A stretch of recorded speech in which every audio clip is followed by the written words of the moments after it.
Hallelujah, Hallelujah, Hallelujah, Hallelujah.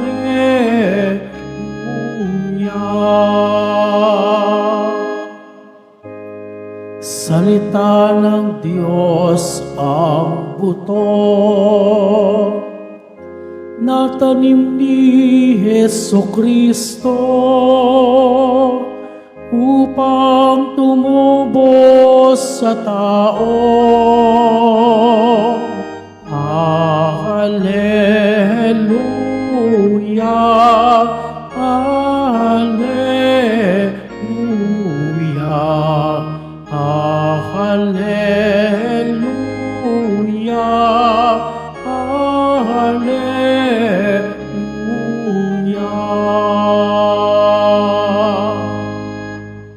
Sumainyo ang Panginoon. At sumaiyo rin. Ang mabuting balita ng Panginoon ayon kay San Marcos. Papuri sa iyo, Panginoon. Noong panahong iyon, muling nagturo si Jesus sa tabi ng lawa ng Galilea. Pinagkalipunpunan siya ng napakaraming tao, kaya't lumulan siya sa isang bangkang nasa tubig at doon naupo. Ang karamihan namay nasa dalampasigan, nasa gilid na ng tubig, at sila'y tinuruan niya ng maraming bagay sa pamamagitan ng talinhaga. Ganito ang sabi niya, "Pakinggan ninyo ito. May isang magsasaka na lumabas upang maghasik.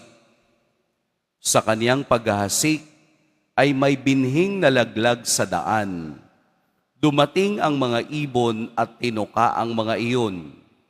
May binhi namang nalaglag sa kabatuhan. Agad sumibol ang mga iyon sapagkat manipis lamang ang lupa doon. Ngunit nang tumindi ang sikat ng araw, nalanta at natuyo ang mga binhing tumubo, palibas ay walang gaanong ugat. May binhi namang nalaglag sa dawagan. Lumago ang mga dawag at ininis ang mga binhing tumubo, kaya't hindi nakapamunga. May mga binhing nalaglag sa matabang lupa, at ito'y tumubo, lumago at nag-uhay ng mainam. May uhay na tig-30, tig-60 at tig-100 ang butil. Sinabi pa ni Jesus, ang may pandinig ay makinig. Nang nag-iisa na si Jesus, ang ilang nakarinig sa kanya ay lumapit nakasama ang 12 at hiniling na ipaliwanag ang talinhaga. Sinabi niya, "Sa inyo'y ipagkakaloob na malaman ang lihim tungkol sa paghahari ng Diyos. Ngunit sa iba, ang lahat ng bagay ay itinuturo sa pamamagitan ng talinhaga. Kaya nga't, tumingin man sila ng tumingin ay hindi sila makakita, at makinig man ng makinig ay hindi makaunawa. Kung gayon, marahil sila'y magbabalik loob sa Diyos at patatawarin naman niya." Pagkatapos, tinanong sila ni Jesus, "Hindi pa ba ninyo nauunawaan ang talinhagang ito? Paano ninyo maunawaan ang ibang talinhaga? Ang inihahasik ay ang salita ng Diyos. Ito ang mga nasa daan na nahasikan ng salita. Pagkatapos nilang mapakinggan ito, pagdakay dumating si Satanas at inalis ang salitang napahasik sa kanilang puso. Ang iba'y tulad naman ng napahasik sa kabatuhan. Pagkarinig nila ng salita, ito'y agad nilang tinanggap na may galak. Ngunit hindi naman ito tumitimo sa kanilang puso, kaya't hindi sila nananatili. Pagdating ng kahirapan o pag-uusig dahil sa salita, agad silang nanlalamig. Ang iba'y tulad ng napahasik sa dawagan. Dininig nga nila ang salita, ngunit sila'y naging abala sa mga bagay ukol sa mundong ito. Naging maibigin sa mga kayamanan at mapanghangad sa iba pang mga bagay, anupat ang salitay nawalan na ng puwang sa kanilang mga puso, kaya't hindi sila nakapamunga. Ngunit ang iba'y tulad sa binhing napahasik sa matabang lupa. Pinakikinggan nila at tinatanggap ang salita, at sila'y nagsisipamunga, may tig-30, may tig-60, at may tig-100.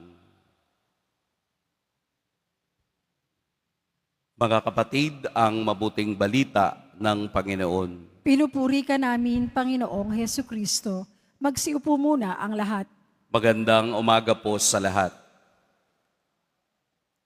Kung tutuusin po ang Ebanghelyo sa umagang ito, ay mayroon ng pagpapaliwanag.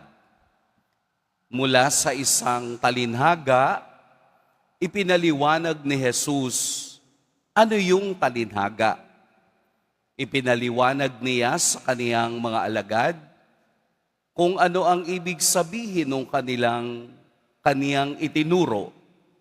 Kaya magiging useless kung ito'y uulitin ko. 4 na klase ng lupa.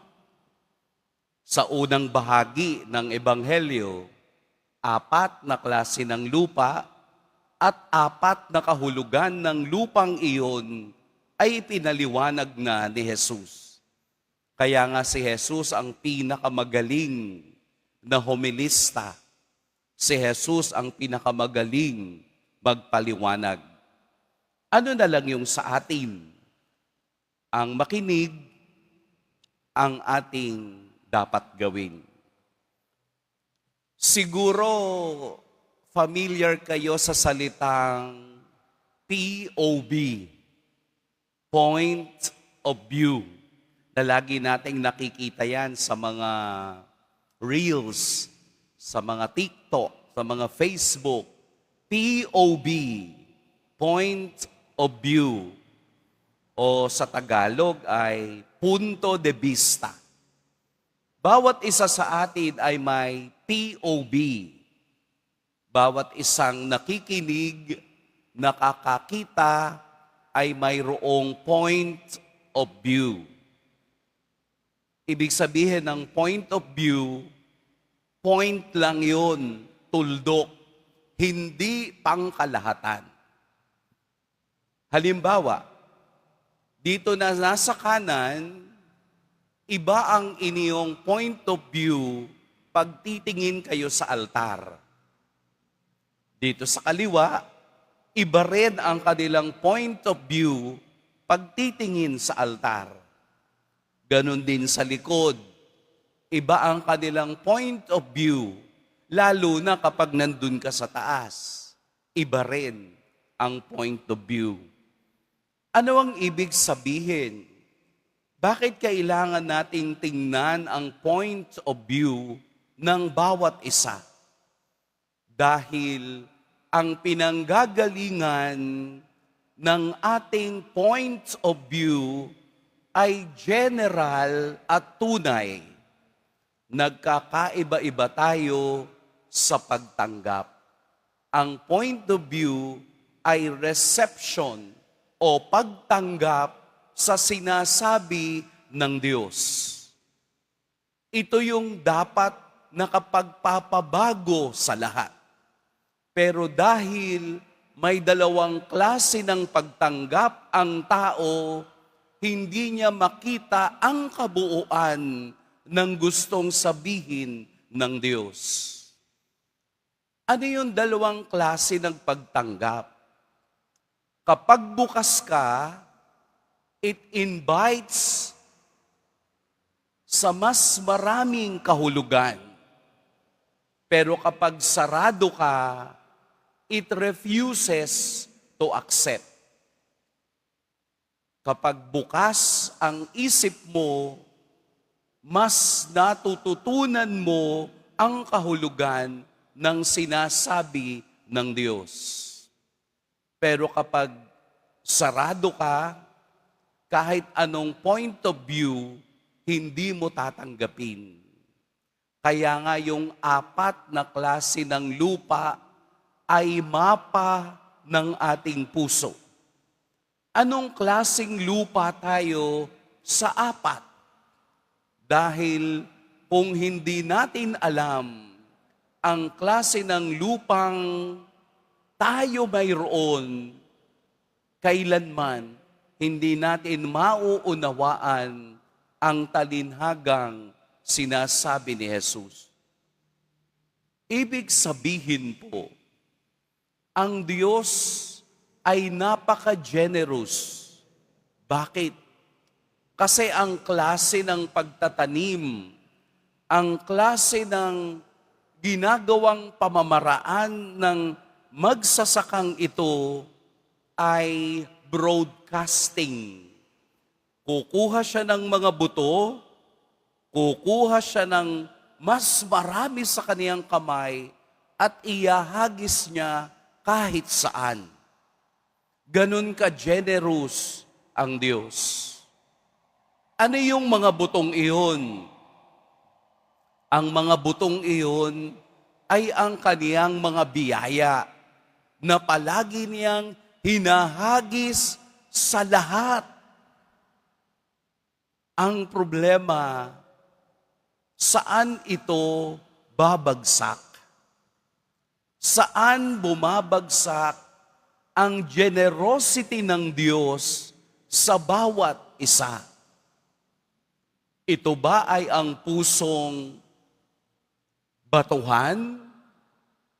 Ito ba ay pusong dawagan?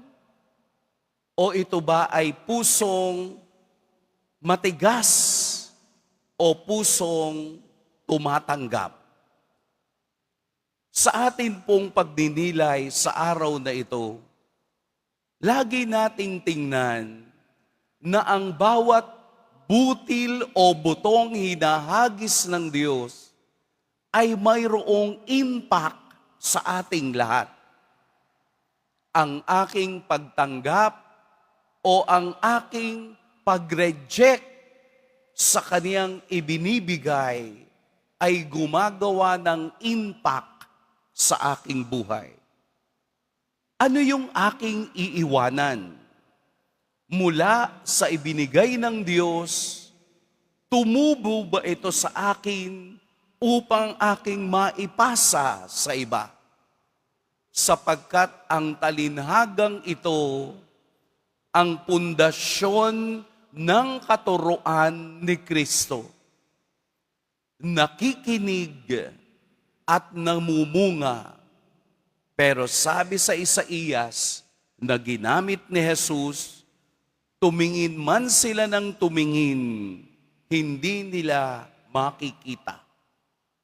Makinig man sila ng makinig, hindi sila makauunawa.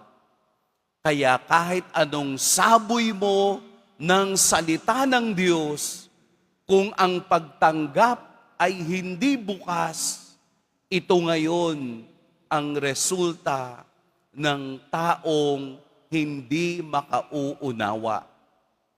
Kaya nga ginamit ni Jesus ang talinhaga. At ang talinhagay mayroon palaging 2 pinupuntahan. Ang isa sa mga alagad na ibinigay na sa kanila ang pangunawa at ang mga taong ayaw maniwala sa mga salita ni Kristo.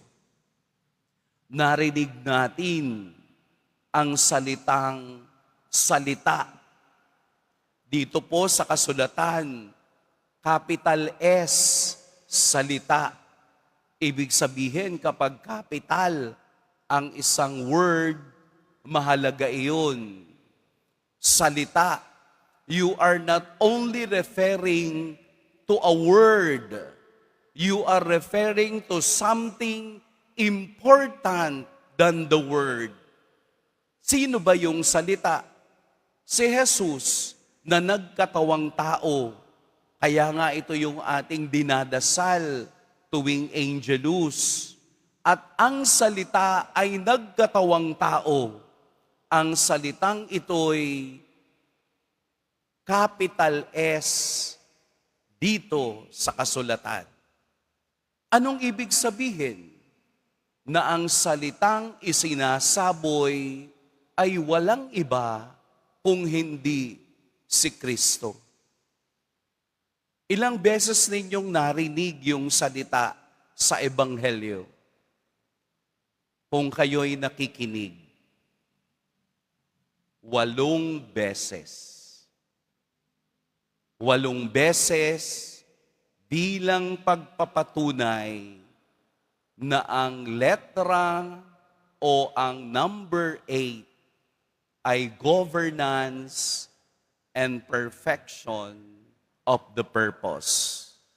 Kaya 8 beses ito inulit dahil tinitingnan ng kasulatan kung ang tao ba talaga'y nakikinig sa salita o ito'y lumalabas lamang sa kabila. Mga kapatid, araw-araw tayo'y nakikinig sa salita ng Diyos. Sana rin po araw-araw may matirang butil sa atin upang tumubo.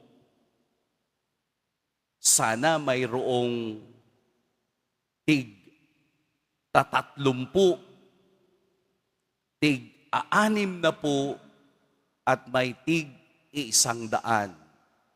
Upang ang 60 ito, ang 100 ito'y muli nating hiyahagis upang tumubo muli at magkaroon ng katuturan ang ating pagpapagal sa mundong ibabaw. Mag-iiwan tayo ng impact katulad ni Santo Tomas de Aquino, Saint Thomas de Aquinas, na nag-iwan ng impact sa talino, sa kaalaman, sa kabanalan. Katulad din ni Kristo na nag-iwan ng impact sa ating buhay, sana tayo rin mag-iwan ng kaparehong impact upang magkaroon ng saysay ang buhay na meron tayo. Ano pong iiwanan ninyo? Anong tutubo sa atin? Mag-iingat po kayo ngayong araw. Pagpalain tayo ng poong may kapal.